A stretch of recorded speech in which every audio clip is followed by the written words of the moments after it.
Hi guys, para sa mga nagsisimula pa lang mag-mining. So, mainnet checklist. Then, first step. If wala pa kayo ng Pi browser, makikita nyo yan sa Play Store. Search nyo lang Pi browser. Then, turn on notification. Yan. Then, proceed na tayo sa step 2. Gagawa na tayo ng Pi wallet. Generate new wallet since newbie pa lang tayo.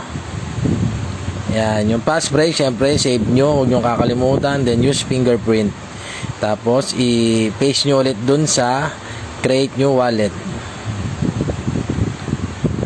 Then, unlock with passphrase. Yan, continue nyo lang. Yan, then, balik kayo sa, ayan, enable fingerprint. Yan, maganda yan guys, para smooth lang ang process nyo lagi. Then, balik kayo sa checklist ulit. So, step 3. Kompleto na tayo hanggang step 3. Then, step 4. Yan yung lockup duration. 3 years ang suggestion guys kung gusto nyo malaki yung may lockup nyo.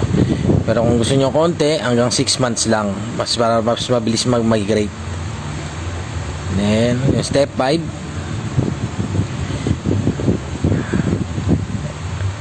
Ayan. Accept lang. Then, paste nyo yung passphrase nyo.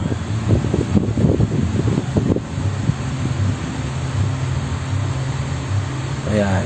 Understand. Then, yung step natin na sunod, ito na yung KYC.